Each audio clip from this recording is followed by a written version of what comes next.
মাদ্রাসা শিক্ষার দ্বারা শুধু দুনিয়ার জীবনে অনেকগুলি উপকার,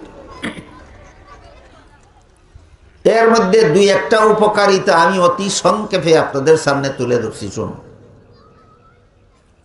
এক হাদিসে রাসূল করিম সাল্লাল্লাহু আলাইহি ওয়াসাল্লাম বলেন, যতদিন পর্যন্ত দুনিয়াবাসীর মধ্য থেকে কোনো একটা লোক যতদিন আল্লাহকে ডাকবে, ততদিন আল্লাহ দুনিয়াটা ধ্বংস করবেন না, দুনিয়া কিয়ামত হবে না। যেদিন একটা মানুষও আল্লাহকে ডাকার মতো থাকবে না, আল্লাহ তখন জগৎটা রাখবেন না, ধ্বংস করে দেবেন। তাহলে এই জগৎটা টিকে আছে কার কারণে? যে আল্লাহকে ডাকে তার কারণে। আর আল্লাহকে ডাকা শিক্ষা দেওয়া হয় একমাত্র মাদ্রাসায়। মাদ্রাসা আছে বলে কিছু মানুষ আল্লাহকে ডাকতে শিখে। যারা আল্লাহকে ডাকতে শিখে তারা আল্লাহকে আজীবন ডাকে, এই জন্য আল্লাহ জগৎটাকে টিকাইয়া রাখেন। মাদ্রাসা না থাকলে আল্লাহকে কেউ ডাকবে না, আল্লাহকে যখন কেউ ডাকবে না তখন আল্লাহ জগৎ রাখবেন না, জগৎ ধ্বংস করে দেবে। তাহলে মাদ্রাসা শিক্ষার দ্বারা দুনিয়ার জীবনে আমাদের একটা উপকার হইল জগৎবাসীর জীবন রক্ষা। জগৎবাসীর জীবন রক্ষা। আমি আগেই বলেছি, সবিস্তারে বললে শুধু দুনিয়ার জীবনের উপকারিতা বলতে বলতেই রাত শেষ হয়ে যাবে। এই জন্য সবগুলি উপকারিতাও বলার সময় সুযোগ আমার হাতে নাই, সবিস্তারে বলার সময় সুযোগও আমার হাতে নেই। শুধু প্রথম উপকারিতাটা সম্পর্কে একটি উদাহরণ দিচ্ছি, শুনুন। বিয়ে বাড়িতে নশা বর, কি বলেন আপনারা, নশা যখন বর যাত্রী নিয়ে বিয়ে বাড়িতে যায়, সেই বিয়ে বাড়িতে শুধু নশার জন্য খানা তৈরি হয় না, সমস্ত বরযাত্রী সহ এই সমস্ত বরযাত্রী এবং পাড়া প্রতিবেশী, বিয়ে বাড়ির লোকদের আত্মীয় স্বজন বন্ধু বান্ধব সবাই বিয়ে বাড়িতে খায়, কিন্তু উপলক্ষকে বর, নশা, জামাই। কোনো কারণবশত যদি বিয়ে বাড়িতে জামাই না থাকে, বর যদি বিয়ে বাড়ির থেকে চলে যায়, তাহলে এই বাড়ির মালিক আর কতজন মানুষকে আদর করে খাওয়াবে? একজনকেও। বর যদি বিয়ে বাড়ির থেকে চলে যায়, তখন সবাই বুঝবে কার খাতিরে খাইছিল। ঠিক তেমনি ভাবে আল্লাহ ডাকনেওয়ালা যখন দুনিয়ার থেকে চলে যাবে, সমস্ত দুনিয়াবাসী বুঝে নিবে কার খাতিরে খাইছিল। অনেক কৃষকরা মনে করেন যে আমরা খেতে ফসল ফলাই, এই জন্য সমাজের অন্য লোকেরা খায়। অনেক ব্যবসায়ীরা মনে করেন আমরা ব্যবসা করি, আয় উন্নতি করি, এই জন্য অন্যরা সুখে শান্তিতে বসবাস করে। অনেক চাকুরিজীবীরা মনে করে আমরা চাকরি করি, আয় উপার্জন করি, আমাদের উসিলায় অনেক লোকে সমাজে বসবাস করে। এগুলি অবান্তর কথা, অবাস্তব কথা। আল্লাহর রাসূল বলেছেন, কোন লোকে আল্লাহকে ডাকে, এই জন্য আল্লাহকে যারা ডাকে এদের কারণে আল্লাহ একদল মানুষকে কৃষিকাজ করিয়া জীবনযাপনের সুযোগ দিয়া থাকেন। একদল মানুষ আল্লাহকে ডাকার কারণে আল্লাহ কিছু মানুষকে ব্যবসা করে জীবনযাপনের সুযোগ দিয়া থাকেন। আল্লাহকে যারা ডাকে তাদের কারণে আল্লাহ চাকুরিজীবীদেরকে চাকুরি করে জীবিকা নির্বাহের সুযোগ দিয়া থাকে। তাহলে দুনিয়াতে কার খাতিরে কে খায়? আল্লাহকে যারা ডাকে তাদের খাতিরে সমস্ত জগৎবাসী খায়। তাহলে মাদ্রাসা শিক্ষার দ্বারা দুনিয়ার জীবনে আমাদের যত উপকার হয়, এর মধ্যে একটা হইল সমস্ত জগৎবাসীর জীবন রক্ষা হয়। সামনের কথাগুলি আলোচনা করতে করতে পিছের গুলি ভুলে যাবেন না। মাদ্রাসা শিক্ষার দ্বারা দুনিয়াতে আমাদের যত উপকারিতা হয় এর মধ্যে একটা হইল সমস্ত জগৎবাসীর জীবন রক্ষা হয় মাদ্রাসা শিক্ষার কারণে। 2 নম্বর কারণ, 2 নম্বর উপকারিতা মাদ্রাসা শিক্ষার দ্বারা দুনিয়ার জীবনে মাদ্রাসা শিক্ষার দ্বারা আরো যত উপকারিতা আমাদের রক্ষা হয় এর মধ্যে আরেকটা হইল সততা রক্ষা। কি রক্ষা? সততা। প্রথমটা হইল জীবন রক্ষা, ভুলে যাবেন না। দ্বিতীয়টা হইল সততা রক্ষা। মাদ্রাসা শিক্ষার যে পরিমাণ আলো যে মানুষের অন্তরটাকে আলোকিত করবে সেই মানুষটা এই পরিমাণ সৎ হতে পারবে। মাদ্রাসা শিক্ষার আলোর দ্বারা যার অন্তর আলোকিত হবে না তার মতো অসৎ কোনো জীব জানোয়ারও হতে পারে না। উদাহরণ শুনুন, একমাত্র মাদ্রাসা শিক্ষা দুনিয়ার মানুষকে এই কথা শিক্ষা দেয় যে দুনিয়াতে যদি আমি অসৎ কাজ করি, অন্যায় কাজ করি, গুনার কাজ করি, হয়তো দুনিয়ার মানুষকে ফাঁকি দিতে পারবো। শিক্ষিত বুদ্ধিমান পণ্ডিতদের চোখে ধুলা পরা দিয়া আমি আমার অসৎ কাজ চালিয়ে যেতে হয়তো পারবো, কিন্তু শেষ বিচারের দিন আল্লাহকে ফাঁকি দিতে পারবো না। এই কথাটা কোন শিক্ষায় আছে? একমাত্র মাদ্রাসা শিক্ষা। সারা দুনিয়া খুঁজে দেখুন, মাদ্রাসা শিক্ষা ছাড়া আর কোনো শিক্ষায় এই কথাটা নাই যে আমি দুনিয়ার সব মানুষকে ফাঁকি দিতে পারলেও শেষ বিচারের দিন আল্লাহকে ফাঁকি দিতে পারবো না।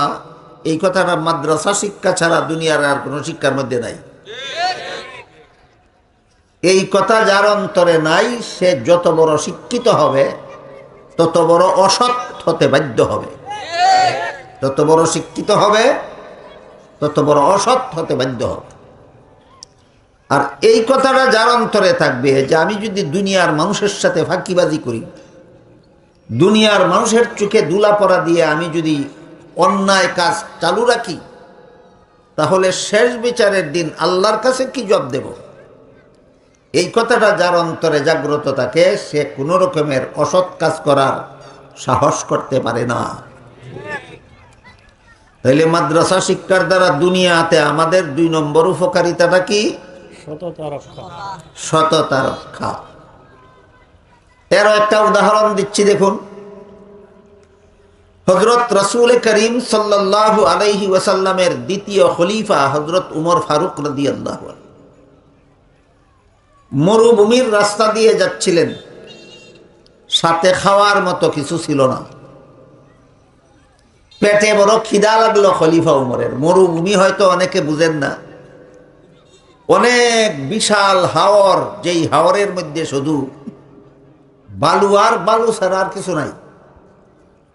বাড়িঘর নাই, গাছপালা নাই, মানুষ পশু নাই, খাদ্য নাই, পানীয় নাই, দোকানপাট নাই, কিচ্ছু নাই। মাইলের পর মাইল এই হাওয়ার পাড়ি দিয়া যাইতে হয়। এই মরুভূমির রাস্তার মধ্যে খলিফা উমরের যখন পেটে খিদা লাগলো, সাথে খাওয়ার মতো কিছু ছিল না, তিনি এক পর্যায়ে দেখলেন একটা রাখাল ছেলে এক পাল ছাগলের রাখালি করে। সেই রাখাল ছেলেটা তার পালের ছাগলগুলির মধ্য থেকে একটা দুধের ছাগল দোহন করলো, দোয়াইয়া সেই ছাগলের দুধ পান করল। খলিফা ওমর সেই রাখাল ছেলেকে বললেন, রাখাল ভাই, তোমার আরেকটা দুধের ছাগল দোহন করে আমাকে একটু দুধ পান করতে দাও। রাখাল ছেলে খলিফা উমরকে আগের থেকে চিনত না, আগে দেখে নাই। রাখাল ছেলে মনে করলো একজন পথিক মুসাফির।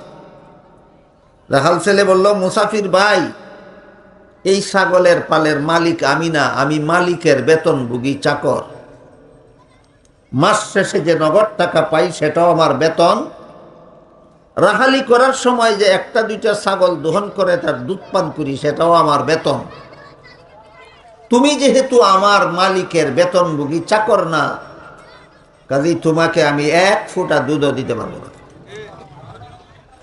খলিফা উমরের পেটের খিদা নিবারণ না হইলেও তিনি এতে মনে মনে দুঃখিত না হয়ে বড় আনন্দিত হলেন। কারণ তিনি ভাবলেন যে আমার পেটের খিদা গেলে গেল, না গেলে নাই। আমার দেশের একটা রাখাল ছেলে যে এত বড় সৎ যে তার মালিকের অনুমতি ছাড়া মালিকের মাল অন্য কাউকে দেয় না। আমার দেশের একটা রাখাল ছেলে এত বড় সৎ, এতেই আমার আত্মাটা তুষ্ট। তবে সর্বযুগেই কিছু লোক এমনও থাকে যারা এরকম সুন্দর সুন্দর নীতিবাক্যমূলক কথা বলে। এগুলি মানুষকে দুঃখা দেওয়ার জন্য বলে, কথা বলে নবীগণের মতো আর কাজ করে ফেরাউনের মতো।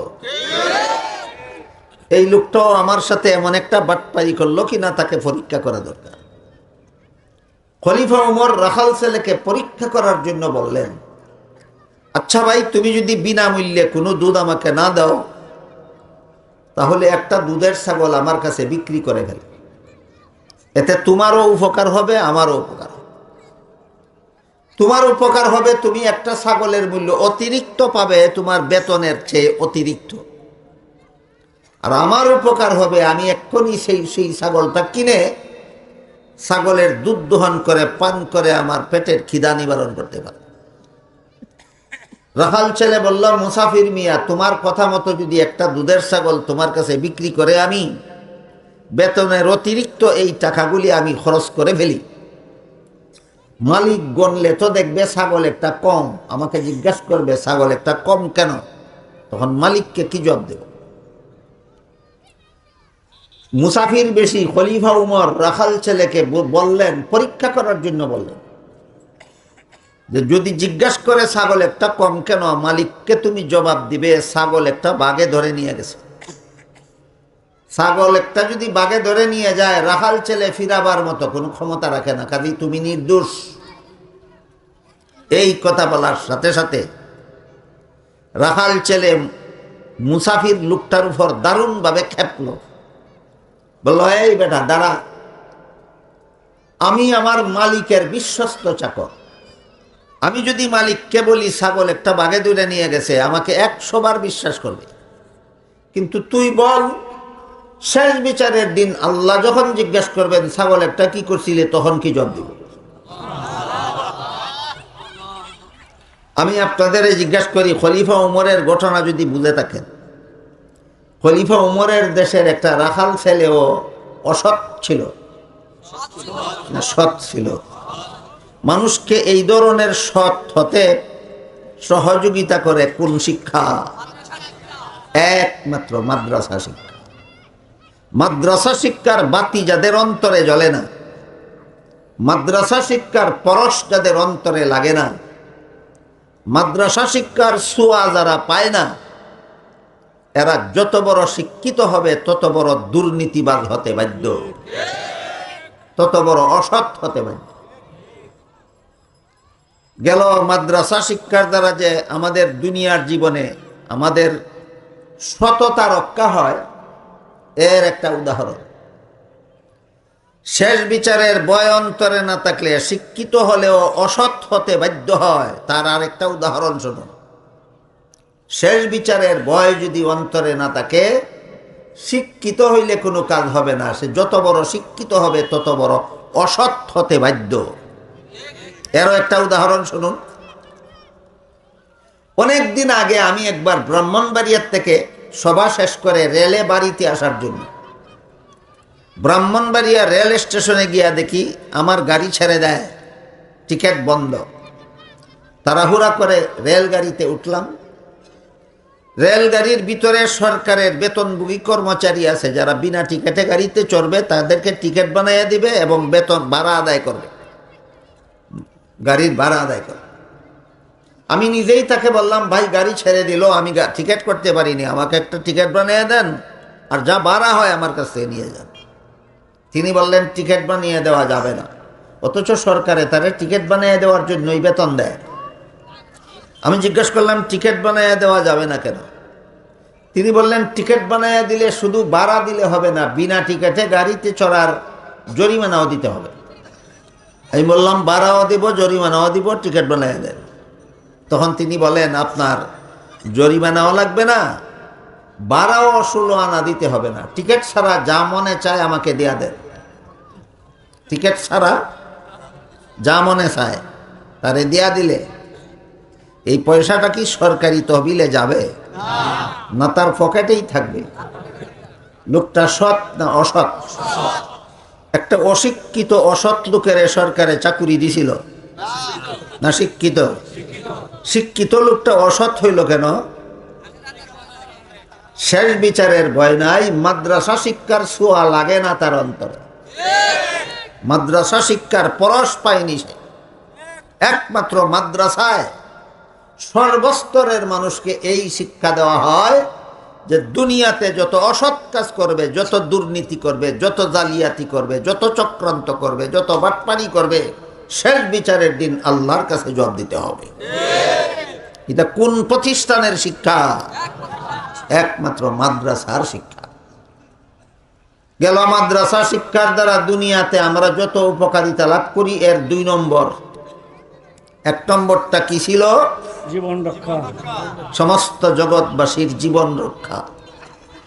দুনিয়াতে মাদ্রাসা শিক্ষার দ্বারা 2 নম্বর উপকারিতাটা কি? সততা রক্ষা। মনে থাকবে? 3 নম্বর উপকারিতা মাদ্রাসা শিক্ষার দ্বারা দুনিয়ার জীবনে 3 নম্বর উপকারিতা যা সমাজের মানুষ উপভোগ করে থাকে সেটা হলো মনুষ্যত্ব রক্ষা। কি রক্ষা? মনুষ্যত্ব রক্ষা।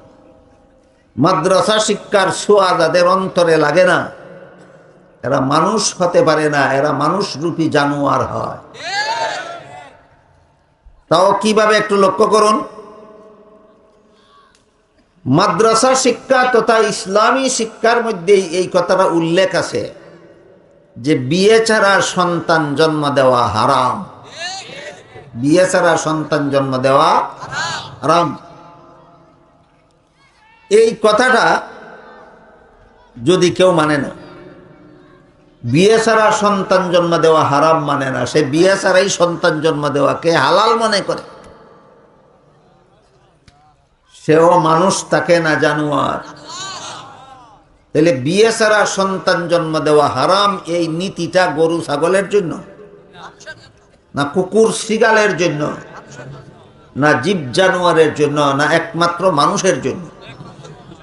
কাজেই কোনো মানুষ যদি এই কথাটা মানে না তাহলে সে গরু ছাগলের মতো বাচ্চা জন্ম দিবে, সে কুকুর শিগাল বিড়ালের মতো বাচ্চা জন্ম দিবে, সে জীব জানোয়ারের মতো বাচ্চা জন্ম দিবে। আর মাদ্রাসা শিক্ষার এই অংশটা যারা মানবে তারা বাচ্চা জন্ম দিবে মানুষের মতো। তাহলে এই বিধানটা জানোয়ারের জন্য না মানুষের জন্য? মানুষের জন্য। কিন্তু এই বিধানটা দুনিয়ার আর কোনো শিক্ষা প্রতিষ্ঠানে শিক্ষা দেওয়া হয় না, একমাত্র মাদ্রাসায় শিক্ষা দেওয়া হয়।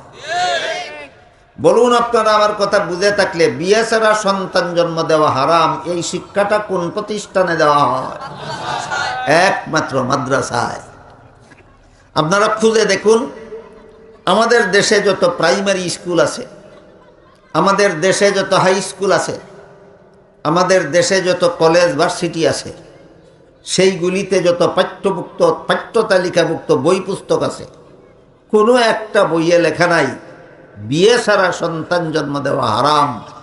লেখা আছে একমাত্র মাদ্রাসার পাঠ্য কিতাবে। তাহলে মানুষ গড়ার শিক্ষা কোথায় আছে? একমাত্র মাদ্রাসায়। মানুষ গড়ার শিক্ষা কোথায় আছে? একমাত্র মাদ্রাসায়। প্রসঙ্গক্রমে যেহেতু স্কুল কলেজ ভার্সিটির কথাটা আসলো, তাই স্কুল কলেজ ভার্সিটি সম্পর্কেও কিছু কথা আনুষঙ্গিকভাবে আমি মনে করি আলোচনা হওয়া দরকার। আমাদের দেশের primary school, high school, college, ভার্সিটিতে যত পাঠ্যপুস্তক আছে, কোনো পাঠ্যপুস্তকে মানুষ গড়ার এই শিক্ষাটা নাই। মানুষ গড়ার এই শিক্ষাটা নাই। শিক্ষাটা কি? বিয়ে ছাড়া সন্তান জন্ম দেওয়া হারাম, এই শিক্ষাটা নাই। আপনাদের প্রথমে জানা থাকা দরকার নাই কেন? শতকরা 90 জন মুসলমানের দেশের প্রাইমারি স্কুলে, হাই স্কুলে, কলেজে, ভার্সিটিতে মানুষ গড়ার শিক্ষা নাই কেন? তার সংক্ষিপ্ত জবাব হলো, আপনাদের দুর্ভাগ্যবশত আপনাদের দেশের স্কুল, কলেজ, ভার্সিটির সিলেবাস তৈরি করার জন্য এমন সব লোকের হাতে দায়িত্ব দেওয়া হয় যারা পরিকল্পিতভাবেই এমন একটা সিলেবাস তৈরি করে দেয়, যেই সিলেবাস নিয়ে লেখাপড়া করলে মুসলমানের সন্তান লতিফ সিদ্দিকী হতে পারে, যেই সিলেবাস নিয়ে লেখাপড়া করলে মুসলমানের সন্তান ডক্টর আহমদ শরীফ হতে পারে, যেই সিলেবাস নিয়ে লেখাপড়া করলে মুসলমানের সন্তান তসলিমা নাসরিন হতে পারে। এটা একটা পরিকল্পিত শয়তানির শিকার বাংলাদেশের 16 কোটি মুসলমান। এই দুর্ভাগ্যবশত আপনাদের এই মানুষ গড়ার শিক্ষাটা বাংলাদেশের primary school, high school, college, ভার্সিটিতে নাই।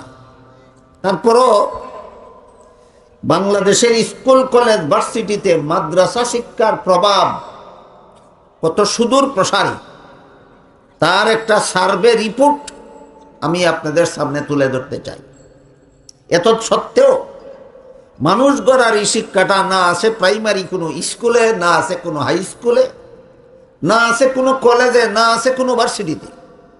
তারপরও বাংলাদেশের স্কুল, কলেজ, ভার্সিটিতে মাদ্রাসা শিক্ষার প্রভাব কতটুকু সুদূর প্রসারী এর একটা সার্ভে রিপোর্ট আমি আপনাদের সামনে তুলে ধরতে চাই। সেটা হইল, আমার জানা মতে, আমার অনুমান মতে বাংলাদেশের স্কুল, কলেজ, ভার্সিটি পড়ুয়া প্রতি লক্ষ মুসলমান ছাত্র ছাত্রীদের মধ্যে 99,999টা মুসলমান ছাত্র ছাত্রী যারা স্কুল, কলেজ, ভার্সিটিতে লেখাপড়া করেছে, এরা মনে প্রাণে বিশ্বাস করে বিয়ে ছাড়া সন্তান জন্ম দেওয়া হারাম। তাদের পাঠ্য বইয়ে লেখা ছিল। বিশ্বাস করে কেন? মাদ্রাসা শিক্ষার ছোঁয়া লাগছে। বিশ্বাস করে কেন? মাদ্রাসা শিক্ষার পরশ লেগেছে তাদের অন্তরে। বিষয়টা আপনাদেরকে বোঝাবার জন্য একটি উদাহরণ দিচ্ছি। এই যে সামিয়ানার নিচে বাতি জ্বালানো আছে, সেই বাতির আলো লাগে আপনাদের গায়েও, আমার গায়েও। এজন্য আমি আপনাদের দেখতে পাই, আপনারা আমাকে দেখতে পান। আমাকে দেখেন কেন? আমার গায়ে বাতি জ্বলে না সামিয়ানার নিচে জ্বলন্ত বাতির আলো লাগে? যেমন ভাবে আমার গায়ে বাতি জ্বলে না, জ্বলন্ত বাতির আলো লাগে বলে আমাকে দেখতে পান, ঠিক তেমনি ভাবে মানুষ গড়ার শিক্ষার বাতি জ্বলে মাদ্রাসায়, সেই বাতির আলো লাগে গিয়া স্কুল, কলেজ, ভার্সিটি পড়ুয়া মুসলমান ছাত্র ছাত্রীদের অন্তরে।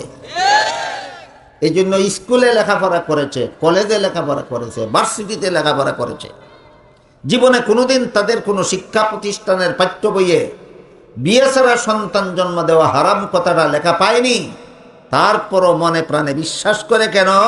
যে বাংলাদেশের মাদ্রাসা শিক্ষার পরশ, মাদ্রাসা শিক্ষার প্রভাবে এখনো স্কুল, কলেজ, ভার্সিটি পড়ুয়া প্রতি লাখ মুসলমান ছাত্র ছাত্রীদের মধ্যে 99,999টা ছাত্র ছাত্রী এখনো পশু জানোয়ার হতে পারেনি, এখনো মনুষ্যত্ব রক্ষা করে জীবনযাপন করছে একমাত্র মাদ্রাসা শিক্ষার পরশে।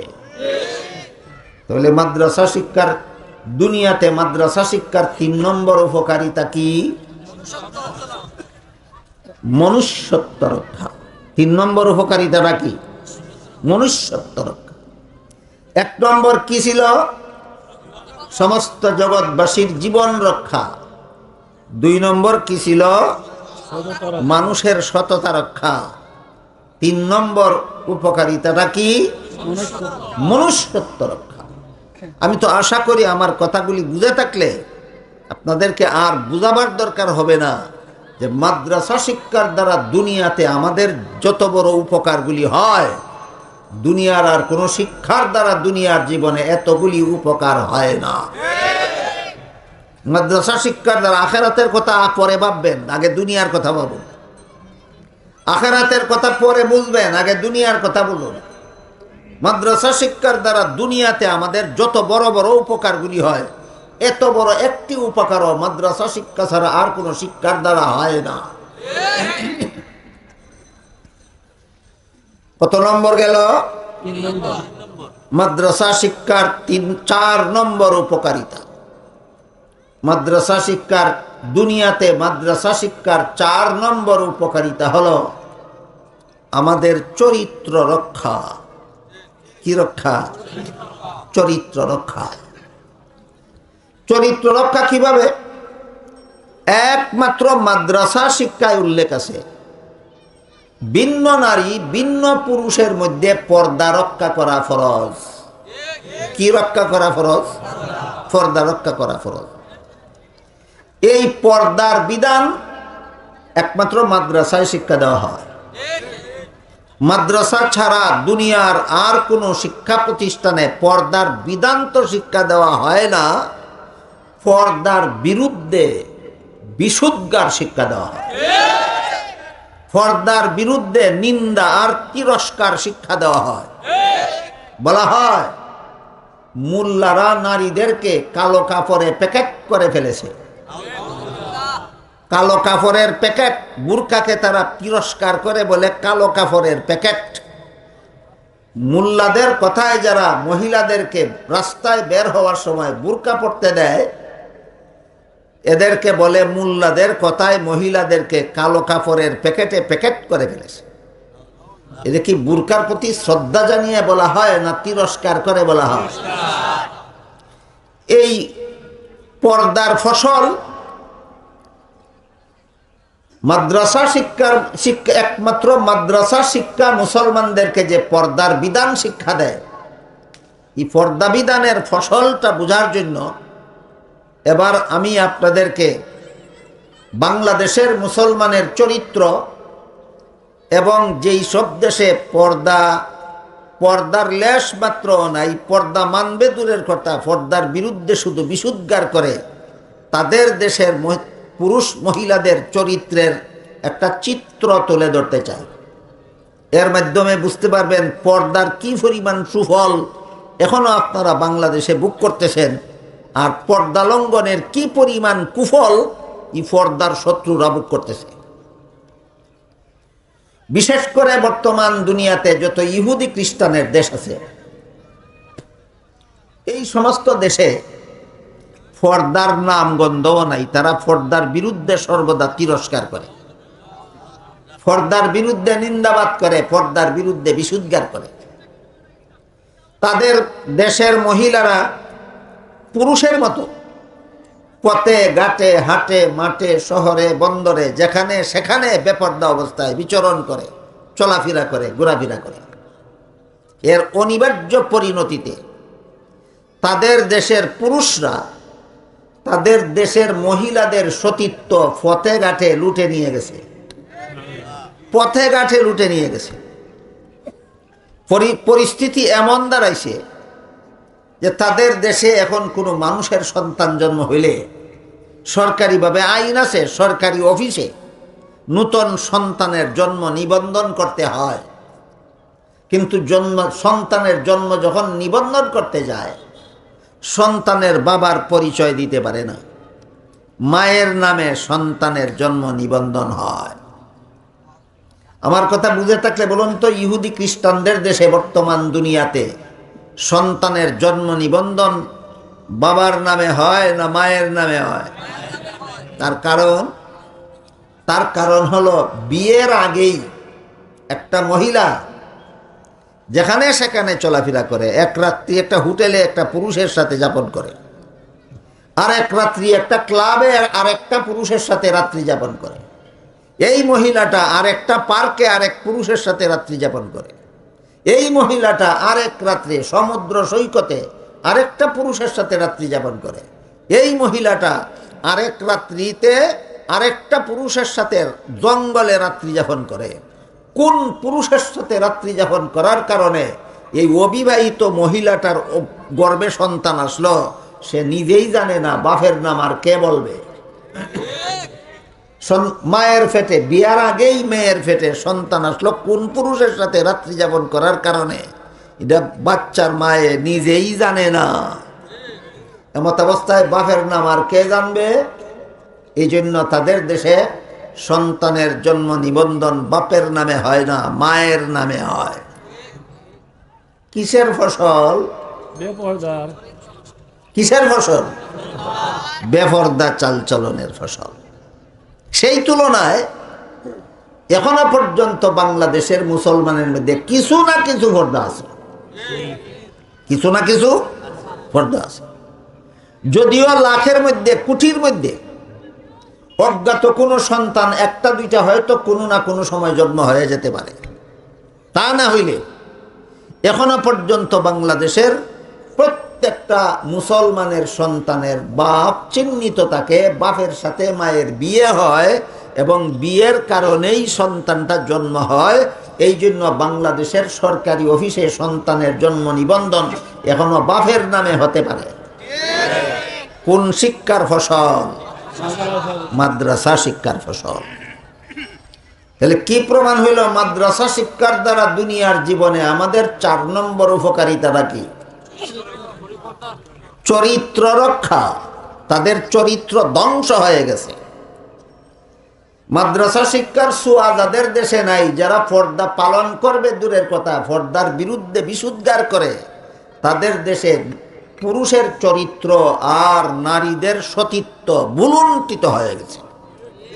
তাদের দেশের পুরুষের চরিত্রের লেশ মাত্র নাই, তাদের দেশের মহিলাদের সতীত্বের লেশ মাত্র নাই। বেপরদা চালচলনের ফসল বাংলাদেশে এখনো মুসলমানের সন্তানের জন্ম নিবন্ধন বাপের নামে হতে পারে, পর্দা রক্ষা করার ফসল। তাহলে মাদ্রাসা শিক্ষার দ্বারা দুনিয়ার জীবনে 4 নম্বর উপকারিতাটা কি পাইলাম? চরিত্র রক্ষা। 1 নম্বরটা কি ছিল? সমস্ত জগৎবাসীর জীবন রক্ষা। 2 নম্বরটা কি ছিল? সততা রক্ষা। 3 নম্বরটা কি ছিল? মনুষ্যত্ব রক্ষা। 4 নম্বরটা কি হলো? চরিত্র রক্ষা। আমার কথাগুলি বুঝে থাকলে বলুন, এই সমস্ত উপকারিতার কোনো একটা উপকারিতাও কি মাদ্রাসা শিক্ষা ছাড়া দুনিয়ার আর কোনো শিক্ষার মধ্যে আছে? নাই। তাইলে অন্যান্য শিক্ষার দ্বারা দুনিয়াতে আমাদের বড় উপকার হয় না মাদ্রাসা শিক্ষার দ্বারা দুনিয়াতে সবচেয়ে বড় উপকার হয়? মাদ্রাসা শিক্ষার দ্বারা দুনিয়াতে যত বড় উপকার হয়, এত বড় উপকার দুনিয়াতে কোনো মানুষের আর কোনো শিক্ষার দ্বারা হয় না।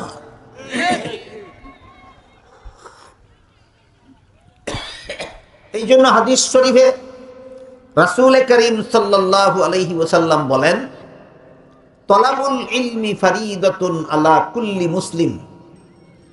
এই ইলম শিক্ষা করা সমস্ত মুসলমানদের জন্য ফরজ।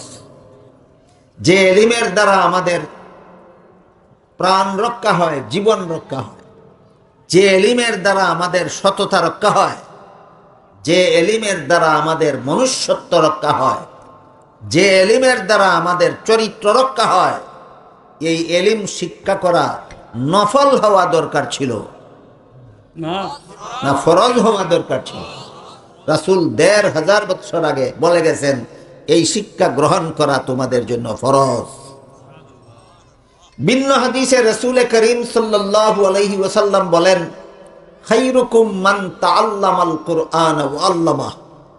যারা কোরআন শিখে এবং অপরকে কোরআন শিক্ষা দেয়, তারাই শ্রেষ্ঠ মানুষ, তারাই শ্রেষ্ঠ মানুষ। কারণ এদের দ্বারা দুনিয়াতে যত উপকারিতা হয়, আর কোনো শিক্ষার দ্বারা দুনিয়াতে এত বড় উপকারিতা আর কোনো শিক্ষার দ্বারা হয় না।